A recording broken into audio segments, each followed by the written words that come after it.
What's going on, beautiful people? We are back again with another Mental Max Out podcast. I'm your host, Akeem Robinson. And for those of you joining us for the first time, thanks for checking it out. Mental Max Out is all about helping people change their perspectives, think differently, and get out of the hole. If you're back again, I celebrate your willingness to continue growing and challenging your mind. Remember, if you like what you hear today, make sure you hit that subscribe button or whatever platform you're listening from. Share it with a friend and follow us on social media at Mental Max Out Podcast. Happy New Year! Happy New Year! Live and in color from our living room. And this is a good one. Yeah. We're super excited because we're not all hunched over and, trying to fight for elbow room to make sure our voices are heard over the microphone. For those who are listening and not watching this video, we have been recording sitting in two different chairs, and I mean one has padding, the other has not. I'll let you guess who sits in the padded chair and who does not. It's me. And we love podcasting together, but there are times where I don't want to sit in the metal chair and lean over and just sit at a desk. So we're trying something different. New year, new us. Oh yeah. And we are canoodled up on our two-seater doing this thing, and I'm already enjoying it more. Well, I got too much rump to just be on the metal chair, and you were such a rock star to give me the leather chair. I didn't fight her at all. She just was like, honey, you can take it. I was like, thank you, kind ma'am. So, honey, your butt is fragile. You can have the cushion. I have younger cakes. Hey, but it works. I have a question. Okay. When is it too long for you to say Happy New Year? We're already like a weekend. Yeah. Like when does it get Okay, here's my take on New Year. When you speak to somebody for the first time in the new year, right? Like, for example, somebody that I work with texted me today, and I haven't talked to them since we last texted before Christmas, and it was like, hey, have a great holiday, blah, blah, blah. Mm-hmm. So now when she texts me, she said, hey, Happy New Year. Quick question, right? Because it's like her first reaching out after the new year. So I feel like it's appropriate, right? But I've already seen you 3 times. I'm not still saying Happy New Year. So first time is good. And only if you have a relationship with the person. Like you're not still saying Happy New Year to the worker at Walmart. Okay. But if it was New Year's Day, yes, you should say Happy New Year to whoever you come in contact with. But now we're moved on, and if you live in Louisiana, we're like already in Super Bowl mode, already in Mardi Gras mode. King cakes are everywhere. Yeah, king cakes are everywhere. Nobody cares about New Year's anymore. Yeah, there are king cakes everywhere, and if you're not from the Louisiana area, it's a big thing here. And soon as Christmas was over, there was purple, gold, and green. I'm not gonna lie, I'm pretty everywhere. Sure the cakes were out before Christmas. Yeah, there's no question. Had to have Walmart been. had probably pallets full of king cakes, like literally, as everybody was like, Merry Christmas. But the thing is like New Year's is like such a hit or miss for me, because it's this time of like, woohoo, cheer, cheer, cheer, and like Happy New Year, Happy New Year. And it's like this year I really was like, I don't care. And I'm not going into this year like, here's what I want to accomplish. Here's what my goals are, my resolution. I know we talked about that a couple weeks ago on the podcast, but like, I just really could care less. And I'm just like, all right, Monday, going back to work. Yeah, because you were tired. And for the people out there, it's actually you were tired. You were that level of tired. We were in bed by 10. Like I don't... If you're out there and you love the holidays, but you also feel zero rest over the holidays, welcome. Welcome to my team, because like you're the team captain. I'm captain of the holidays. By the time I'm done with them, I need a vacation from my vacation, because I don't feel any more rested than I did when I started my time off. That's just the reality of the situation. And I think that's kind of like the rabbit hole a lot of people fall into, thinking that because it's a new year, you should be recharged. Yeah. You should be 100% ready to go because it's a new year. But in actuality, I'm fried. like fried, died, and laid to the side tired. You know what I'm saying? Because we're parents, busy off of projects, work, and you're just tired. And I think sometimes when people get caught up into that, they almost start thinking like, man, not only am I not recharged, it's a new year, I'm behind. And that's not how you should think about it. You know, you shouldn't be going into it thinking you're behind because you're tired. I'm so thankful for the time spent. I'm so thankful for the celebrations, for Christmas, for all the memories that we made, family being here, traveling, all of it. And I'm equally glad it's over and exhausted. And that's okay. Like, Facts. It's not negative. It's not ungrateful. Like, that's just the reality of the situation. And it's okay to feel like that. Like, it's okay to love every minute of it, but also be thankful that you're kind of past that season. Well, it was crazy because for you guys listening out there, Christmas time is like we have to look at the big calendar and say, okay, who's flying in? They're flying in on this day. They're leaving this day. The very next day, we have to go get this person. We're like an airport. People are coming and going nonstop. Yeah. And this year we traveled a lot right before the holidays. So we were already tired. And then when you factor in Christmas, and it was this is Serena's second Christmas, but like, we're like, oh yeah, she can truly enjoy it and she can open up presents. She screamed at me for over an hour. Over an hour, my 1-year-old screamed at me for every gift that I opened and every gift I helped her open. It was crazy. But what's even crazier is that isn't even the craziest part of your Christmas this year. No, it was not the craziest part, because the craziest part of my Christmas was when your mom came out the bathroom and said, Allie, and I was like, oh my gosh, I think she pooped and something happened. I know. I thought that there was a giant turd in the toilet and she couldn't flush it down. I was scared. I was so terrified. That's what I thought she was going to say. I was so terrified. I was like, oh, boundaries are about to get crossed here. Like, and then she called you. You're going to see my mom's poop. Yeah. And then she called you, and then she's like, the water won't stop flowing. And I was like, oh. And literally. I still thought she was talking about the toilet. No, she was not. She was talking about the bathtub. The bathtub for over an hour and a half would not stop flowing. And literally, water was everywhere. And thankfully, it didn't flood, but I could not get it to stop. And Home Depot is not open on Christmas Day. Oh.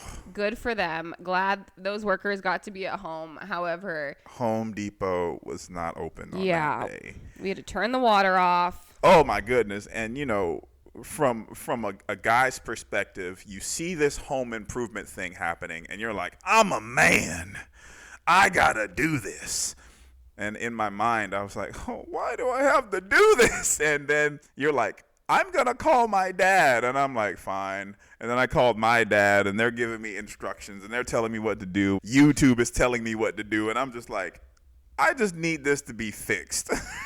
And the water that's coming out of the bathtub is hot. Like, it's hot water. Steaming. So you're like sweating in there. And it wasn't good. The thing is we got done. We opened gifts. Everybody's kind of like, oh, this is lovely, lovely, yep. lovely. And then this happens. And that takes us to now it's 3:00.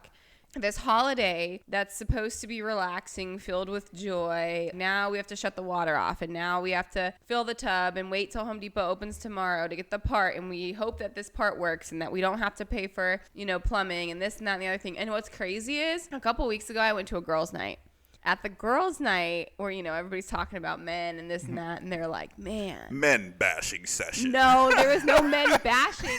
But, like, this concept of, I just want my man to be able to fix things. Like, it really impresses me when my man fixes things. I've never thought that about you. Not saying you don't fix things or can't fix things. You're not that guy, but you were that guy on Christmas. Oh, yeah. I was definitely that guy on Christmas. I was Super Mario Brothers fixing the plumbing because I was determined not to pay a plumber. After having Christmas in the house. And I was like, I think this can be done. I just have to be patient. And I think that's the thing. Like, I was so tired, but I was like, you just stay patient. I think you can do this. Like, talk to both parents, figure it out. And it was. And I was just like, okay, this is what we can do. This is how we fix it. None of that negates the fact that after all of that, I'm still tired, and you still go into the new year fried because life happens, things happen, and you have to be ready for them. You have to be prepared for when like craziness happens, and you're like, oh, I was not ready for that, but now what am I gonna do? And that was, luckily for us, a blessing because it was a fixable thing. Okay, so I have to ask you because I've heard this before, okay? When I texted my dad, I was like, hey, the water is running and we can't get it to turn off. And it keeps working on it. But I've heard couples have this argument before. Yes. Women who have brothers and like have good, like, you know, really close relationships with their dads. Mm-hmm. And the man feels some type of way because she's just going to go ask her dad. Yeah. So I have to ask you, because you're a man. I'm a man. How does that make you feel? And how do you handle that? I was pissed. No, I'm just kidding.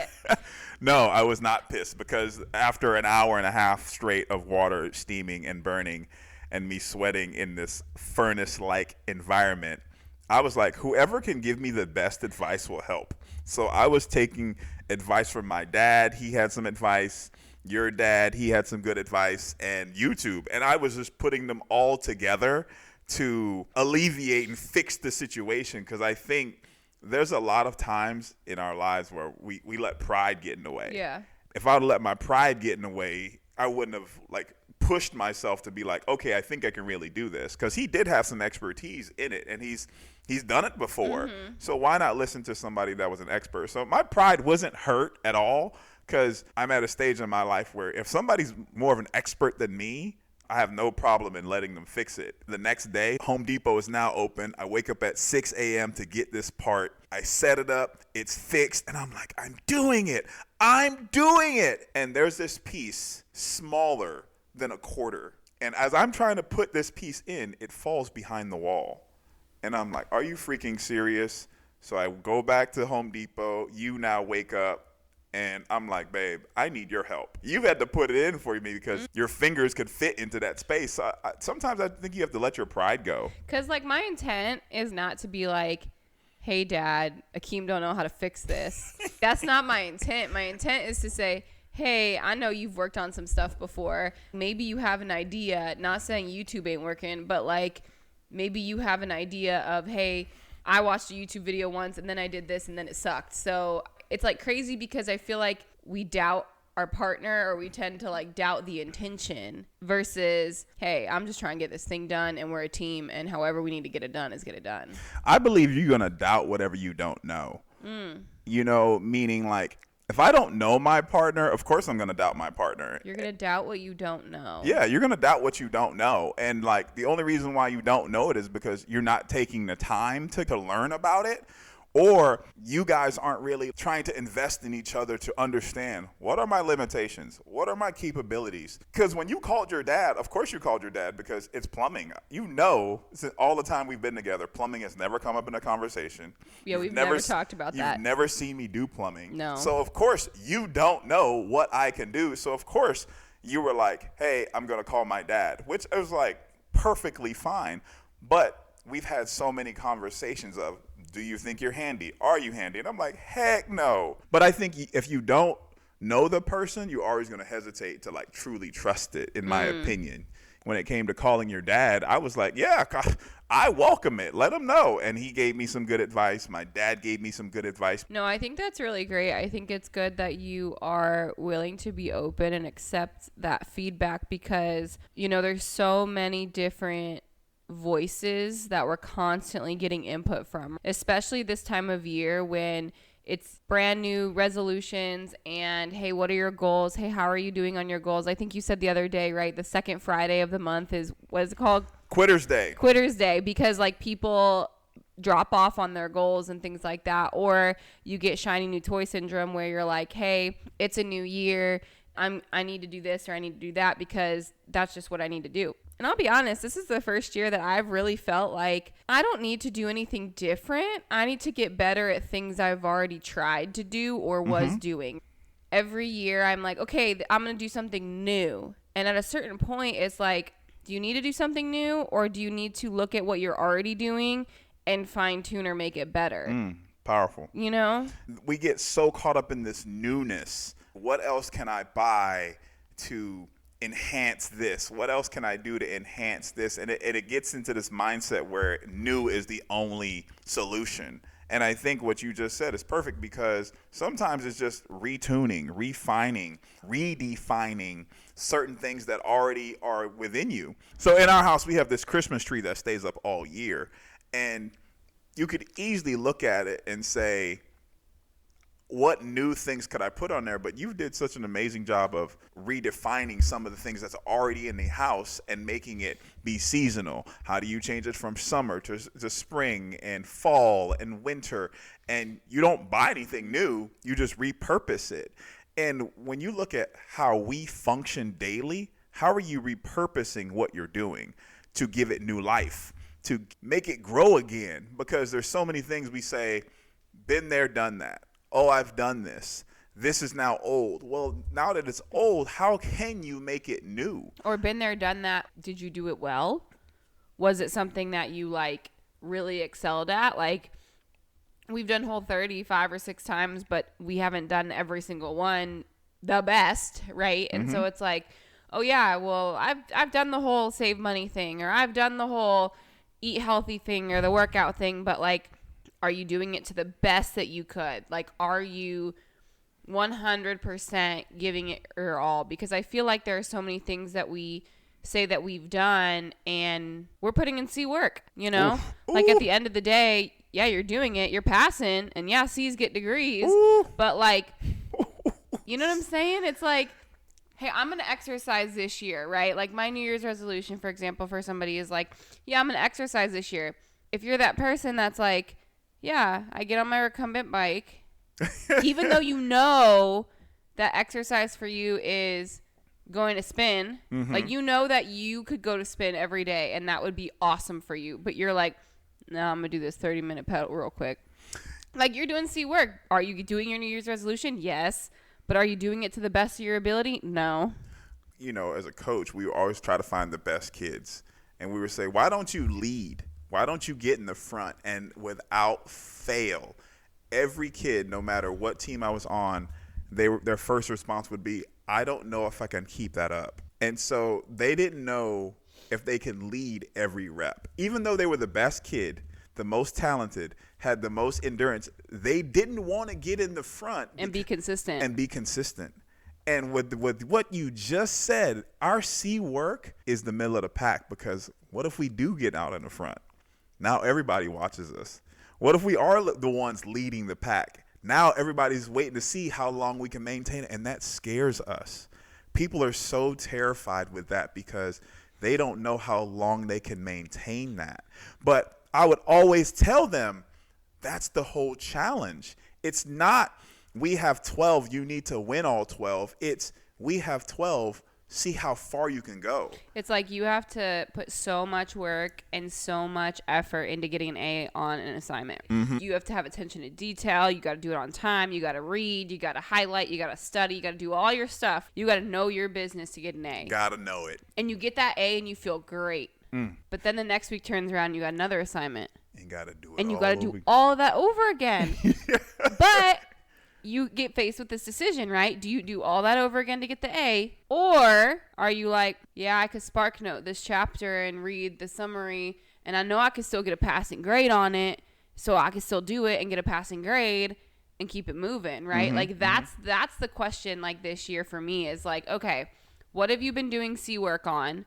Ooh. And what do you really, really want to do better? Ooh. Because I feel like if I try to get A's in everything, I might go crazy, or You might drive me crazy. I might drive you crazy. But is it wrong in school, right? You want straight A's. We always want straight A's in school. Like, that's academic success, is getting straight A's. So why in life are we not trying to get straight A's? I think, it goes back to the whole concept of that scares people. Success is something that, if you listen to anybody, you're like, man, that person's so successful. That person is doing everything that I wanted to do. They'll say things and you're like, oh, that's all they did to be successful? But to do it so consistently, to do it all the time, that scares people.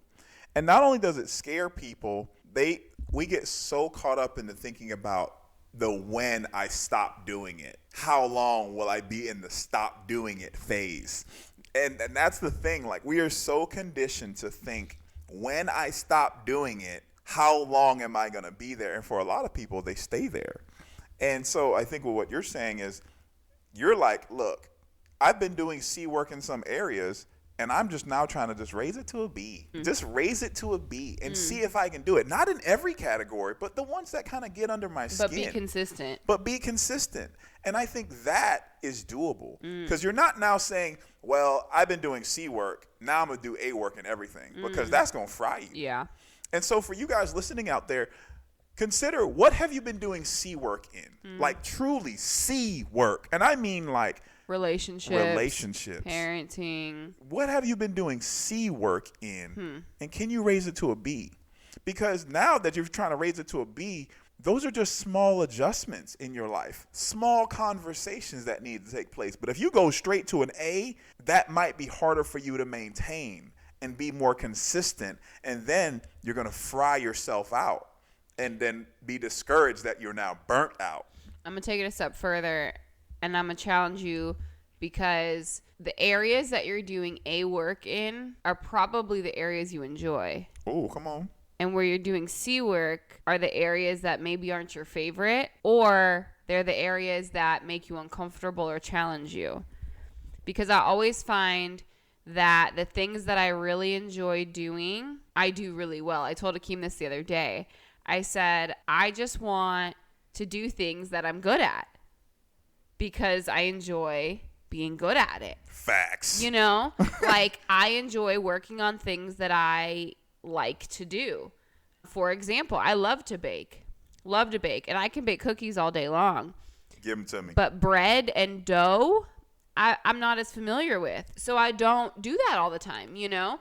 I think the areas where, if we're looking at where we putting in C work, it's the things that make us uncomfortable, right? It's the areas of our relationship that we avoid because we don't like confrontation. Or it's the situations in our household or in our daily habits or whatever that, you know, we don't really want to face. So we just kind of shove them under the rug and make sure, you know, it's like the whole concept of you should really wash your face every day, but you go to bed with your makeup on, you know, like where are you doing stuff that you're just like, it's not going to kill me, but I know I could be better, you know? Mm-hmm. The thing about C work, and you said it so perfectly, the thing about C work is we know we can get away with it.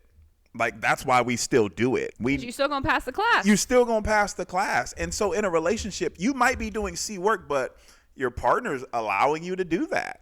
Your partner's allowing you to give C work because they think that's all you can do. And you're like, hey, it worked for me then, so I'm going to still keep doing it. But then guess what? You then get blindsided because they're not happy, they're upset, or they're now short-tempered. And you're like, where did this come from? Because they've been accepting your C work for too long. Here's the realization I just had. Oh, come on now. Give it to them. So I've been a C friend lately to my man. best friend. I've been a C friend. Come on now. And I texted her this morning because I said, hey, I see you and I appreciate that you've been calling and you've been texting and I've been MIA and I'm sorry. And like, I need to be better because I know that. Because she's been so intentional about checking in with us, right? And I have not been the same way back. Mm-hmm. Somewhere down the line, I started putting in C work in my friendship. Because a while ago, she praised me on what an intentional friend I was. So I got an A. Oh. I got an A. Friendship 101, yeah, A+. I got a Friendship 101 A+. So I started slacking off. So I'm like, oh, well, you know, she thinks I'm really intentional and she thinks I'm a really great friend. That's so awesome. Now that gives me the green. No! Like, that doesn't mean that now all of a sudden I get this like hall pass for a year, you know, where I get to just be a bad friend because, oh, she's got me. She understands. And we do that, though. Like, we do that to the people who are closest in our life because we assume that they're going to just be okay with it and they're going to forgive us. Our kids, our spouses, our parents, our closest friends. I'm way different in those relationships, whether good, bad, ugly, whatever, because there's this entitlement to forgiveness. Ooh. Like, you're going to forgive me because you're my husband. So I can snap on you. No. No. I can't snap on you just like I can't snap on the neighbor. However, I'm more likely to snap on you because you're my husband. You'll forgive me. Why do we think that way? Like, why is that such a natural way to be that we'll give our C work to the closest people in our life? We've accepted it and we've kept it. And we're like, all right, well, I guess that's what it's going to be. And so we're like, oh, I got to pass on that. And we get comfortable in those spaces. But you made a great point. That's not right. And we shouldn't do that to our partners, our friends, people we care about. They don't deserve the C word. Right. And if you truly are listening to this and you care about your friends, your partners, your spouses, you have been giving them C work in some areas. Not all. Not all. And it's okay to check yourself. And it's okay to be tired every once in a while. It's okay to say, I just didn't have it in this time. But if you continue to do that, guess what? They're going to change the grading scale. Because if you give them C work, they're going to give you a lower range to work with. Mm-hmm. And now they're not going to be as open or as intentional with their conversations or as vulnerable as they have been because that's what you've been giving them. Mm-hmm. So they're not going to. Your best has been lowered. Come on now. Your best has been lowered. You know that professor that would be like, hey, the highest score was a 70, so now the 70 is the top. That's what you've done. You have lowered the standard. And it changes relationships. Like, it just changes relationships and how you are and how you do things. And it's like, we do it to ourselves too, right? Like, we're like, I can get away with this and that. Like, you and I do this all the time with eating, right? Like, we know how much we can eat when we go out and we go on vacation before we come back and that scale's blinking at us, right? Like, we know what our threshold is. Like, we know. And as we do things the right way all year long, that threshold gets lower and it gets lower and it gets lower because we're being consistent. We're doing what we need to do. And like, you want to make sure that who you are and what you're doing, whether it's for yourself or the people around you, work doesn't mean having to grind yourself to the bone every day. It doesn't mean that you are constantly having to throw yourself away just to make things happen. No, it truly is the standard in which you want to set that is sustainable, that is functional, that is appropriate, that is intentional for the things that you're trying to accomplish. And when you do that, it's okay to check in with the person that's grading you and being like, hey, how you doing? Is that a good standard? Because like a lot of the things that have been set between us, the scale changes because something that I might have done a year ago that I thought was A work might not be A work. Yeah. And so you have to just constantly be in tune with yourself, what you're giving out to your partner, your friends and loved ones. But you also have to be in tune with how they're grading you. And be willing to have that conversation and be willing to kind of change what you've been giving them because that might change as well as, oh, I didn't know that was affecting us like that. I didn't know that was doing that to you when I kept saying that. I said that a year ago and it was cool. Now I need to change. So thank you for letting me know that.